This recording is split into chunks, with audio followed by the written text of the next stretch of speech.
Good morning, traders and investors. It's Roger Scott, Senior Strategist, Wealth Press. It's Thursday. It's March 16th. I finally think I got the date right. Remember, before I get into this video, like our channel, subscribe to the Wealth Press YouTube channel, and comment below my videos. I respond daily. I like to hear from you guys. I love the interaction. Because, honestly, it's very isolating being here with Matt in the office, just the two of us. So it's good to hear from people. It's good to it's a good thing to be able to interact and get ideas and so forth. So I love doing that.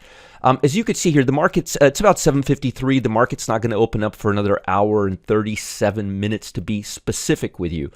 Now, the Nasdaq right now is up about 30 points. The Dow's down about 89 points. The future month is up 41. To me, this is randomness, especially after the gyrations that we've been seeing the last few days.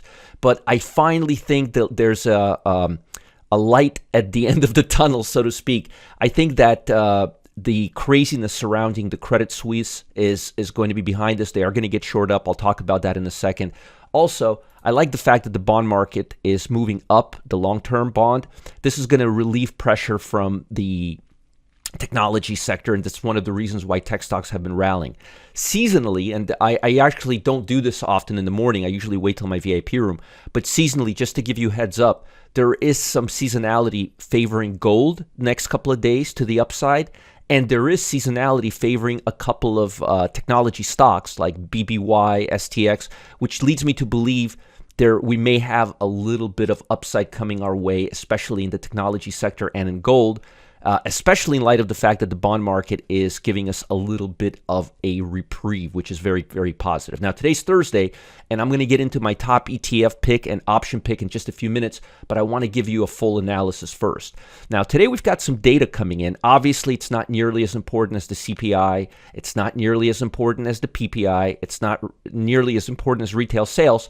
This jobless claim's not a big deal. Housing starts and permits, pretty important right now. Fed manufacturing, pretty important right now. And then you've got import-export prices.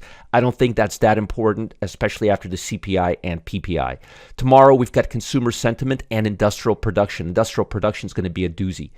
Now, today, keep your eye on the jobless claims. Last week, the number went a little higher, and everyone and their mother on Wall Street tried to say that the market is down because of it. It was the banking sector, wasn't this? But basically, the 4-week moving average is at 197,000, and we're finally moving to 200,000. I mean, honestly, this has been the most stable indicator in the last couple of years. It's been right around 200,000, 210, 220, 190. But the bottom line is, it's not really moving out of place if it's at 205 or even 215. I mean, really, it's been really, really, really consistent for us. So let's take a look at Wall Street and see what's on the table today, and then I'll get into the nitty-gritty technical analysis. So the stress in Credit Suisse sparked fresh fears of a banking crisis, while another round of U.S. economic data stoked hopes for a less aggressive Federal Reserve. U.S.-listed shares of Credit Suisse plunged over 13% yesterday after the Swiss lender's largest investors, Saudi National Bank, those Saudis, they like to cause trouble, said it would, I'm just messing around, said it would not provide financial assistance, citing regulatory restrictions. But Credit Suisse said early on Thursday that it would exercise an option to borrow up to $54 billion from Swiss National Bank under a covered loan facility and short-term liquidity facility. On the ground, Credit Suisse actually soared pre-market this morning. That's very positive. I'm looking for some upside in these banking stocks. And generally speaking, look at the momentum on financials. Look at where we're at right now. This is the lowest level we've been since COVID. Or I think COVID, February 2020, was that COVID? I don't remember anymore. I think it was COVID. But look at where we're at right now. In the last 7.5 years, we've been below this red line once, twice, 3, 4, 5, 6 times. We're there right now. So I'm actually expecting a little bit of a reprieve. Energy stocks also waited on the market as the price of crude oil dropped to a 15-month low on banking sector fears. Because remember something, crude oil doesn't do well in a recession, and banking fears could lead into a recession, which is why the bond market rallied. But I think the fears are really, really overdone, and I think we're going to see some upside. And by the way, speaking of the energy sector, look at where we're at. You see, this is the beautiful part about doing the analysis that I do. I do 3-4 different ways of analyzing the markets, and if I can come to the same conclusion, that's probably a pretty bullish sign. Also, seasonally, energy is supposed to start moving higher this part of the year, right around right now. So I would be very, very cautious about shorting energy stocks at these levels because momentum levels are really, really good right now. They're juicy. Tech sector, Nasdaq closed just above the flat line as plunging treasuries helped bring those high-flying stocks up. The bond prices, remember something, folks, and this is something that I tell a lot of you here. When bonds go up, it's good. That means less yield. Less yield means lower interest rates. That's really good for technology stocks. That's why I say there's some seasonality towards technology next couple of days. Not huge seasonality, but certain seasonality for the next few days. I think Netflix has some seasonality. Seagate has some seasonality. Gold has some seasonality. A few other stocks have some season. Best Buy, BBY has some seasonality. So I'm thinking maybe consumer discretionary will move to the upside over the next few days. I think I just gave you some good information there. So Meta's looking good, Amazon's looking good, Microsoft, they all closed higher, and I think they may help drive the market higher. Nasdaq is up right now, pre-opening bell. Meanwhile, there's a 67% chance of a 0.25 basis point rate hike and a 32% chance that no hike will come. I expect if there's no more mishigas, if there's no more craziness about mishigas is a Hebrew word or an Yiddish word. It means drama. But if there's no more drama surrounding the banking sector, I think the bond market will cool off. I think this number will get back into the 70s. The 67 will get back into the 70s, and this number will decline. I think the Fed is going to raise rates about a quarter of a point. I think that's appropriate, and I think that's in line with what they've been promising us. And I don't see them backing away at all. If anything, this banking sector will tell them that, hey, we may need to continue doing what we're doing. Philadelphia Fed Manufacturing Index report comes out today. U.S. housing starts data comes out today. U.S. building permit comes out today. That's really important. Housing stuff is really important right now because remember, housing starts are really important to the economy. So if the housing sector is slowing down, it could put some pressure on the broad market. U.S. import and export prices are coming out as well, but they are not nearly as significant after the CPI and the PPI report, which we both had earlier this week. Jobless claims, the big report that everybody freaked out over last week, had nothing. The downside on Friday, folks, analysts say it was the jobless claims, and I said no, it's the financial sector. So again, I'm not expecting this number to be all that huge. Europe is up this morning. They're very happy that Credit Suisse is securing that $54 billion line. ECB previously signaled another 50-point basis hike rate increase, and they're not nearly as squirrely as we are here. They're probably going to do it, but there is a 42% chance of a 0.25 basis point rate hike. All right, let's talk a little bit about China. China closed lower today in tandem with global equities on renewed fear about financial contagion. But remember, China is on a different time clock. I bet by the end of the session, they will get some reprieve because of that $54 billion lifeline.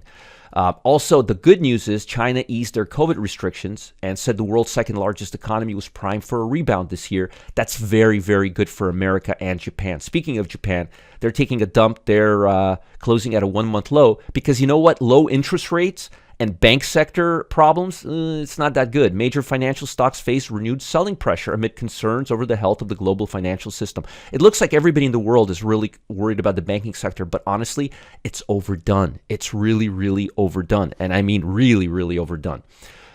Stocks you need to pay attention to today. You need to pay attention to Adobe, which is good. That may give tech stocks a little bit of a reprieve today. And actually, Adobe's in line with those other tech stocks that I've been talking about. In terms of earnings today, FedEx is coming out today. Dollar General is coming out today. Jabil Circuitry is coming out today. Williams-Sonoma is coming out today. Academy Sports and Signet Jeweler. Not the biggest stocks in the world, but definitely stocks that have some market cap. In terms of momentum, and I want to show you this, and this is pretty important. Folks, look, momentum levels are underwater for energy stocks. This is a really good time to start getting into energy stocks. Now, we may not see a rally instantly in the next 5 minutes, but I really like what I'm seeing here, and I really like these momentum levels. I mean, look at this. I mean, how much lower can we go? Once, twice, 3, 4, 5, 6 times. This is a really good time to start thinking about buying some energy stocks. And maybe if you behave yourselves, I'll show you some of the top ones before we conclude this session today. Financials, same thing with financials. Look at financials. I mean, COVID was the only time, but I mean, we just don't go below these levels. I mean, when we go to these levels, we typically rally pretty hard afterwards. And as far as I could see, there most of the shenanigans with the banking is done. It was fairly isolated, a little panic, but nothing crazy. Basic materials are down there as well. Basic materials are overdone, and we're going to need basic materials to rally if we're going to get out of this recessionary type of environment. And also real estate.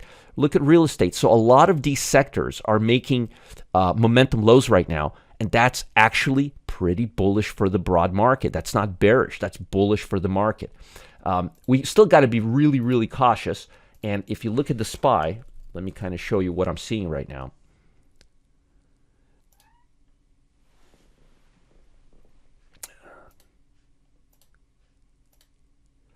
As you could see here, we look like we're consolidating near this area, and it looks like there's a lot of support around these price levels. So I would be very, very skeptical that this market is going to break down from here based on the data that we have right now. Now, I want to show you something. I mentioned a couple of things, and I want to talk a little bit about them. So let me show you right now what the strongest energy stock is. The strongest energy stock right there, MPC, Marathon Petroleum. Marathon Petroleum, let me show you how it looks on a chart so we could look at it together. Ooh, and it went down pretty good yesterday, and it closed near the top. I really, really like this stock a lot. And I mean, I really like the stock a lot, and I think energies are going to rally from this point. So I would be, I would really consider buying it at these levels. I really would. It doesn't look bad at all. Now, remember, today is Thursday, and Thursday we talk about top ETF and option pick. Well, I'm going to tell you the truth. I'm going to be honest with you. Right now, I'm always honest with you, but I'm going to be super honest with you right now. There's several ways you can go. If you want to go with strength, technology is probably the best thing for the short term, But if you want to go longer term, honestly, I like healthcare. And I like energies more than anything. And look at where they're both at. So what I would do right now is I would consider probably staying away from financial because there's still a lot of drama. You could wait maybe another couple of days for the coast to clear up. But I really like energy right now. And the ticker symbol there is XLE. Okay? And you could see with the energy sector how overdone we are right now. Like really, really overdone right now we are. I would probably look to buy. I would go further out on this. This could be a good investment type of a trade. I'd go all the way to 128 days. Give yourself plenty of time. There's plenty of liquidity and open interest. You're not going to get screwed here on the fill. Go with the 80, 85 strike price, these two. I think you will do well over the next 128 days. I would find it very hard to believe that energy would not rally during that period, and I think there's going to be some really good upside. And I'm looking to buy some Marathon Petroleum today if I get a chance. So, folks, before I let you go, the S&P is rebalancing this week. It's forcing Wall Street to buy and sell specific stocks. It is. This action also sets up some massive overnight opportunities, and that's why Jeff Zananeri is going live at 1 p.m. Eastern Time today, Thursday, today's the 16th. I get confused with the date. 16th of March, 1 p.m. Eastern Time. He'll reveal what to watch out for in the S&P, how he plans to find and take advantage of these opportunities. And when things get rotated in and out of the S&P, it could be very, very meaningful. Also, there's a lot of rotations happening between the financial sector and infotech. They're putting Visa and MasterCard and a bunch of stocks in a different sector. So it's a real squirrely stuff going on. But I'm sure Jeff will cover all of that. He's really on top of all of these events. Don't miss out. Follow the link below this video, or if you go to the Wealth Press YouTube channel, subscribe to my Telegram there. We post some goodies, free trades, pictures of my animals, and a bunch of fun stuff.